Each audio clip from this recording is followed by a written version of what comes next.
You spend hundreds on premium seedlings. You buy expensive fertilizer by the sack. You water your garden meticulously, strictly following the schedule. But at the end of the season, all you get are stunted carrots, yellowing leaves, and complete disappointment. Sound familiar? What if I told you the problem isn't your gardening skills or even the bad weather? The problem is you're trying to treat a patient without a diagnosis. The soil right under your feet is a black box, and until you know exactly what's inside that box, you're just throwing money away. In this video, we're going to turn your kitchen into a chemistry lab. No test tubes or microscopes required.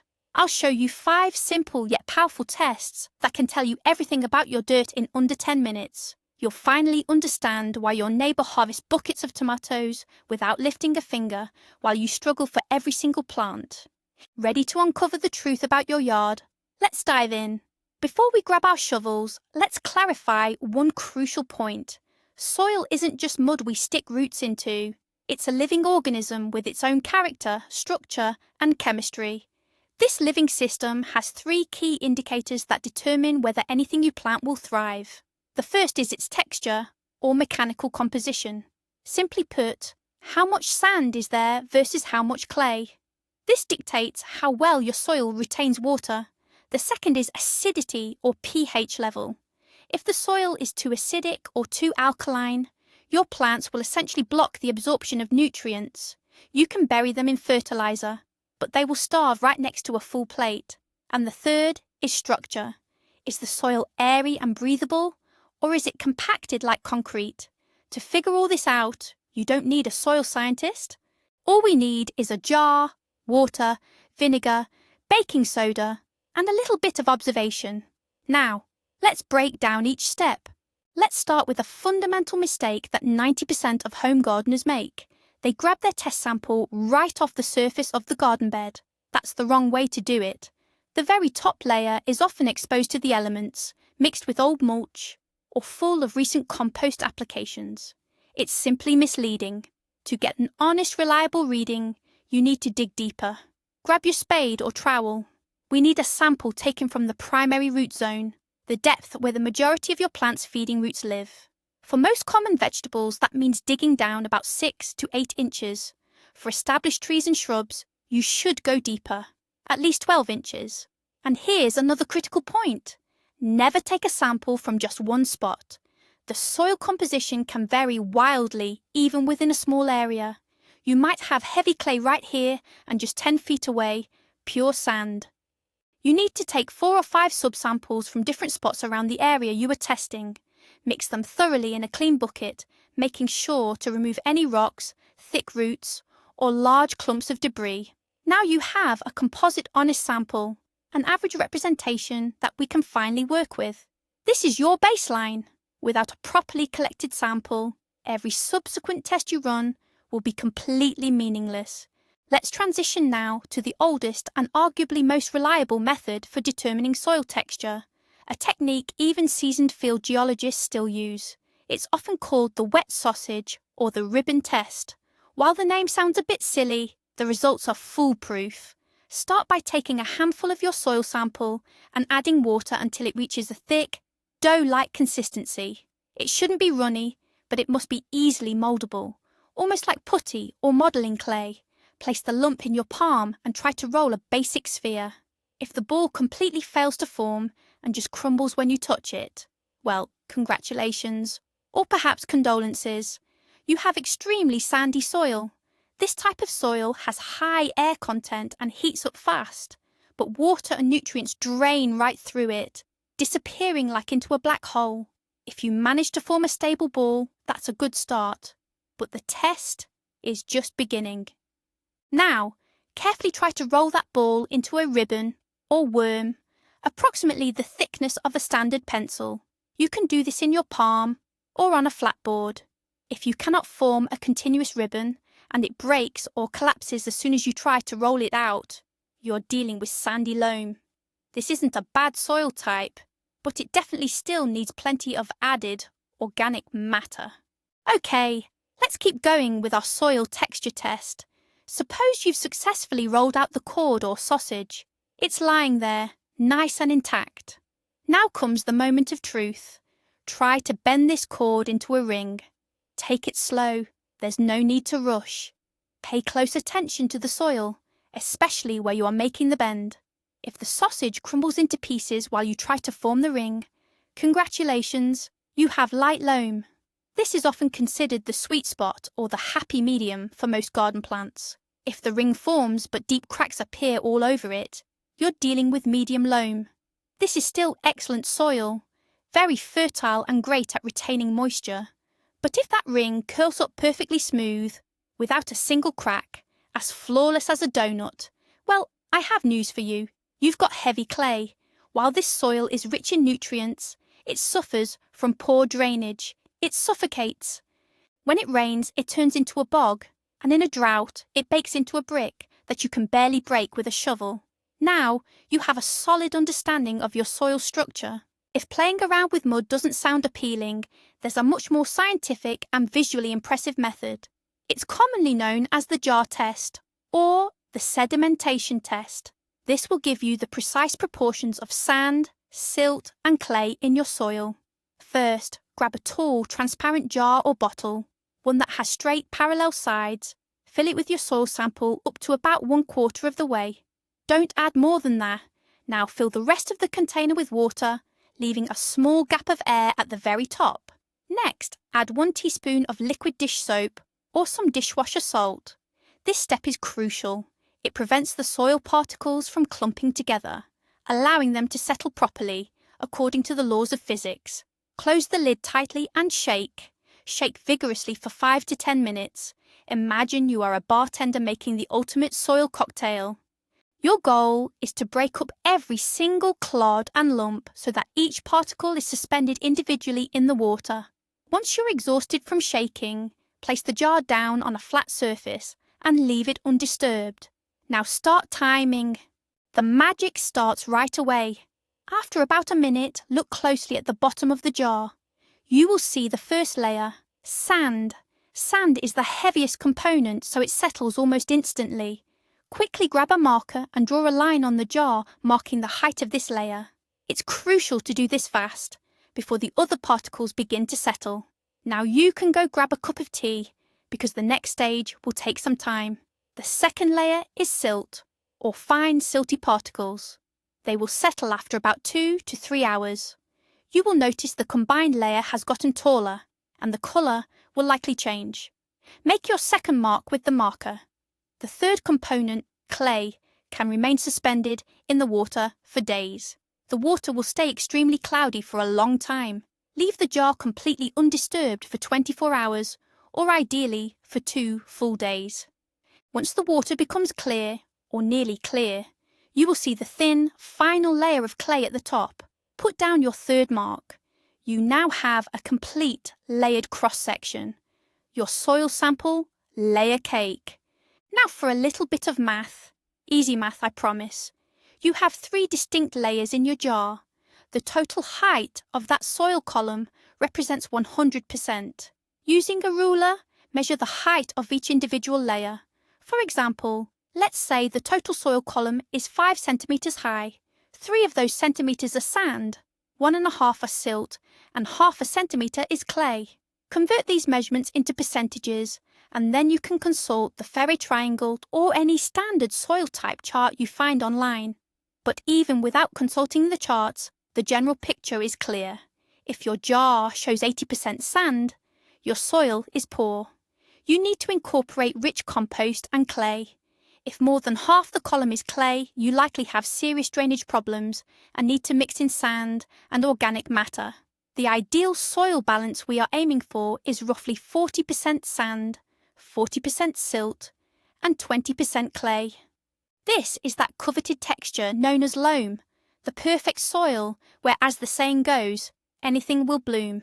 The beauty of this test is that it gives you concrete visual proof, rather than just relying on a hunch or how the soil feels. Let's move on to the second pillar of fertility, acidity. This is probably the trickiest parameter to manage. You can't see soil acidity, and it certainly doesn't smell sour. But the pH level is what truly determines whether your plants can actually absorb nutrients. When the soil is too acidic, many essential elements, like phosphorus, become insoluble. The roots simply can't find them. Conversely, elements like aluminum and manganese become highly toxic and start poisoning the plant. Most common vegetables prefer a neutral or slightly acidic environment. If your tomatoes are putting on too much leafy growth, while your beets turn red and stay small, the culprit is likely acidity. To determine the precise pH level down to the tenth of a point, you need a specialized meter or litmus paper. But we don't need pharmaceutical accuracy. We just need to know the general trend. Is it acidic, neutral, or alkaline? And for that, we're heading straight to the kitchen for some vinegar.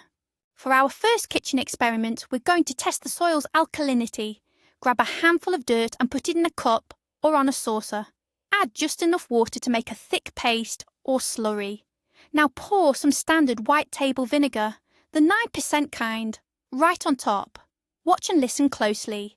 If the mixture starts to fizz and bubble, just like when you mix baking soda and vinegar for a volcano, that means your soil contains a lot of calcium. It's either alkaline or neutral. A highly vigorous reaction confirms it's strongly alkaline. You often see this in warmer, southern climates, or sometimes where builders have buried a lot of excess lime. Most plants actually don't thrive in highly alkaline soil, though some exceptions like clematis and specific shrubs will love it. If the fizzing is weak or barely noticeable, your soil is neutral. That's the jackpot. You can grow almost anything here. Finally, if you pour the vinegar and nothing happens, no fizzing, just wet mud, that means your soil is acidic. It simply lacks the chemical components needed to react with the acid. If the vinegar test yielded no reaction, we need to confirm our suspicions about the soil's acidity. For this, we turn to a different reagent, baking soda. The process is similar. Take a clean handful of earth, but this time, instead of just mixing it with water, stir it into a thick, liquid mud slurry. To this mixture, add a generous spoonful of baking soda and mix thoroughly. If your soil is acidic, a neutralization reaction will immediately begin. You will see bubbles and hear a slight hiss or fizzing sound. The more active the fizzing, the more severe the soil acidity is. This is a serious red flag. If you get a reaction from the soda, you urgently need to plan for liming, incorporating dolomite lime or wood ash. Otherwise, you won't see much of a harvest this season. However, if both the vinegar test and the baking soda test remain silent, congratulations! You most likely have excellent neutral soil, perhaps just slightly low in natural carbonates. That's a fantastic outcome, and you can start working with it right away. But chemistry isn't the whole story. Nature offers its own hints. Just look at the weeds. They are the best bioindicators because they only thrive where the conditions are absolutely perfect for them. They don't lie. If your plot is overrun by field horsetail, dock, plantain, moss, or creeping buttercup, that is a cry for help. These species absolutely adore acidic soil. See a carpet of moss, especially in the shade. That is a clear sign of acidity. Horsetail, in particular, is notoriously difficult to eradicate. Its deep roots signal severe acidification and possibly high groundwater levels. If you see these plants flourishing in abundance, simple baking soda and vinegar tests will likely confirm the immediate need for limbing. Trying to fight these weeds with a hoe is pointless until you address the underlying soil chemistry. As soon as you apply lime, the horsetail will begin to vanish on its own, simply because the environment is no longer comfortable for it. But wait, which weeds are actually good news? If your garden is bursting with stinging nettle, lamb's quarters, chickweed, or shepherd's purse, don't panic, celebrate. Sure, they're a nuisance to pull, but these plants thrive in fertile, neutral, nitrogen-rich ground. Stinging nettle in particular is a real soil snob. It won't tolerate poor conditions. It's truly a stamp of approval for your dirt. Chamomile, creeping clover, and even the pesky quack grass, despite how annoying it is, also prefer slightly acidic or neutral environments. On the flip side, if you find poppies, field bindweed, or white campion, that's a telltale sign of alkaline soil. A careful inspection of your plot can give you a soil map better than any agronomist can provide. Just grab a notebook and walk around, marking down exactly what grows where. For example, if you have sorrel in one corner, indicating acidity, and nettle in another, indicating neutrality and nitrogen, your pH levels are uneven. This means you need to treat the plot in specific zones, rather than just blanket treating the whole garden. The third crucial element is structure and drainage. Plants don't just need food, they need water and air. If your soil is rock hard, the roots will suffocate. Let's run a simple drainage test. Dig a hole about 12 by 12 inches or 30 by 30 centimetres, and just as deep. Fill it with water to the brim and let that water soak in completely. This initial soaking is essential for saturating the surrounding soil walls. Once the water has fully drained, fill the hole again. Now start your timer. Measure how long it takes for the water to disappear completely. If the water drains in under 3 to 5 minutes, you either have sand or very sandy loam. The water is just passing straight through without holding any moisture. If the water stands in the hole for hours, or God forbid days, you have a severe drainage problem or dense, heavy clay. The roots will simply rot there. The normal, healthy result is when the water drains steadily over about 20 to 30 minutes. Let's look at another simple indicator, soil colour. It can tell you about the amount of humus, the key ingredient for fertility. Wet soil always appears darker, so be sure to assess the colour of a slightly dried sample. A deep black or dark grey colour indicates high humus content. This is exactly what you want. Generally, the darker the soil, the better. A light grey or ashy colour is characteristic of podzolic soils. They are low in organic matter and often highly acidic. A reddish or rusty hue indicates the presence of iron. These soils tend to be acidic as well and generally aren't very fertile. A yellow or whitish tint suggests a high proportion of sand. Brown or rich, earthy brown is the typical colour of loam. Now look at a cross-section of your soil pit. Sometimes the top 8 inches will be black, followed immediately by a pale whitish layer of leaching. This means that all the useful nutrients have been washed deeper into the soil, leaving plant roots starved in that upper layer. Let's talk about the life thriving inside the soil. Healthy soil isn't some sterile substance. It needs constant activity and movement. Here's a simple test for biological activity. Dig up a cube of soil using your spade, about 1 shovel head deep and wide. Spread this clump out onto a tarp or plastic sheet and carefully break it apart by hand.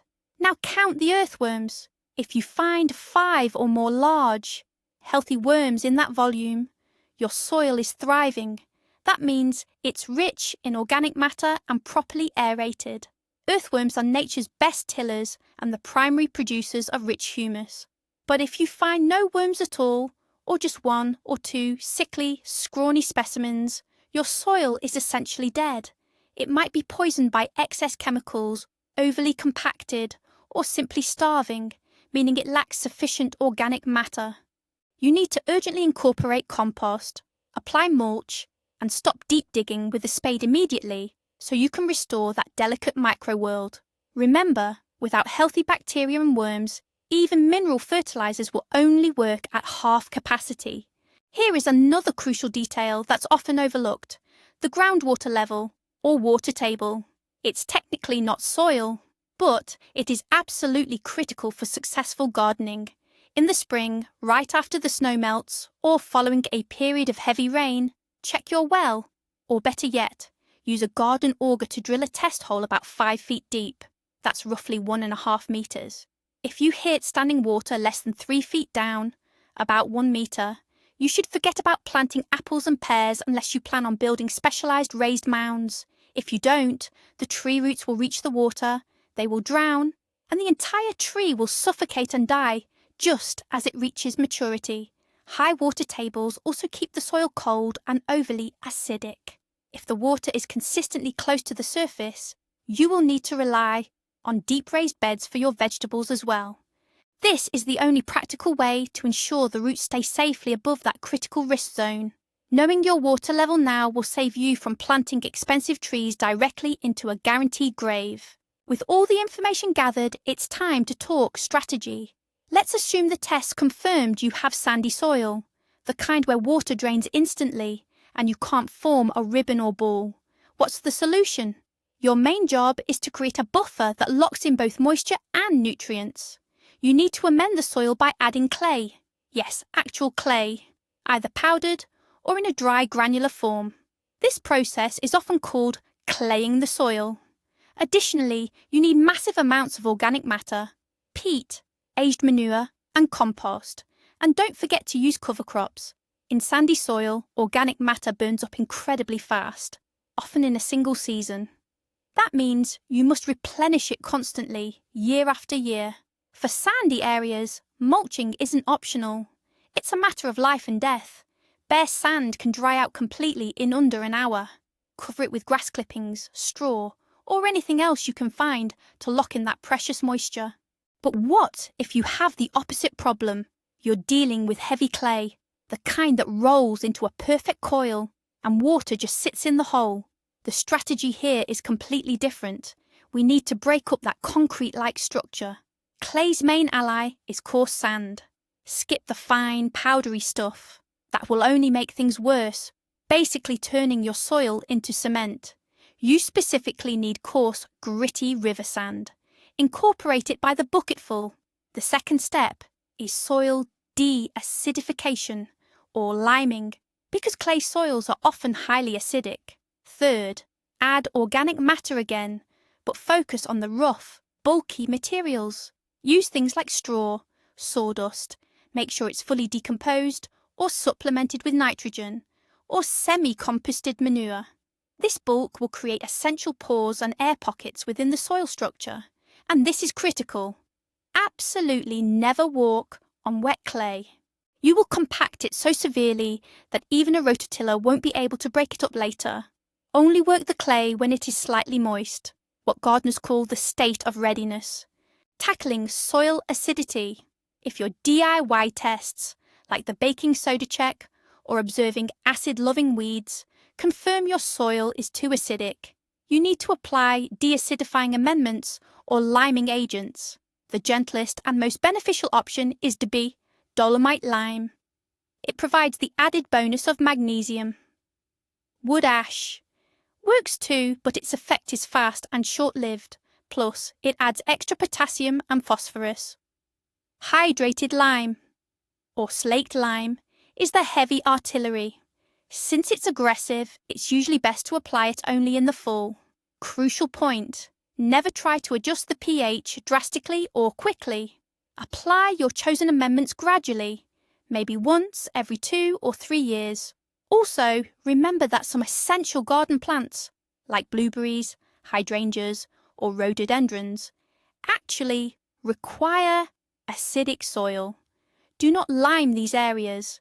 In fact, they might need acidic peat moss or sulfur to thrive. This is why I stress the importance of zoning your garden at the very beginning. Sometimes the soil looks completely normal, yet your plants are struggling. If this happens, check the soil for salinity. If, after the soil dries out, you notice a white, powdery crust or residue resembling salt on the surface, that's a sure sign of trouble. This salt buildup is usually caused by excessive use of synthetic fertilizers or by consistently watering with hard water. The accumulated salt actually blocks the roots from absorbing water. Your plant can be sitting in wet, soggy soil, yet exhibit all the symptoms of severe dehydration. To correct this, you need to flush the soil thoroughly with massive amounts of water, provided you have excellent drainage. You can also apply gypsum. Alternatively, you can plant salt-tolerant cover crops such as Sudan grass or sorghum, which naturally help pull the salts out of the soil. And finally, stop applying fertilizer blindly or guessing the measurements. Remember, more is not necessarily better. So, to wrap up the diagnostic section, remember, your soil is always changing. Don't assume the ground you had 5 years ago is the ground you have now. Watering, rainfall, fertilizers, and the plants themselves are constantly altering the soil composition. Run these simple tests every couple of years. Think of it as a full physical exam for your entire garden. Make sure you write down the results. Start a dedicated field journal. It might seem boring, but when you open those records a year from now and see exactly where you had that acidic patch, you'll finally understand why your cabbage never grew there. Understanding your soil gives you true control over your yield. You stop playing the lottery and start managing the entire process. Well, folks, you are now armed with knowledge that rivals that of a professional agronomist. We learned that a simple jar of water, a handful of baking soda, and a careful look at your weeds can save you a ton of money and stress. The biggest takeaway you should carry from this video is this: there is no such thing as bad soil. There is only soil we haven't yet learned to understand.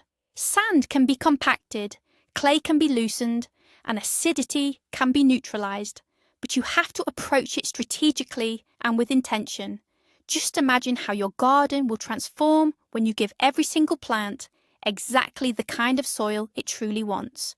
Your harvest will skyrocket, diseases will disappear, and you'll finally stop banging your head against the wall of gardening frustration. Run these tests this coming weekend. I promise you the results might genuinely surprise you. Which test seemed the most interesting or unexpected to you? Or maybe you already have your own secret way of checking your dirt. Let me know in the comments below. Let's discuss it. And of course, if this video was useful, hit that like button and subscribe to the channel. We have many more secrets to huge harvests coming up. Happy gardening!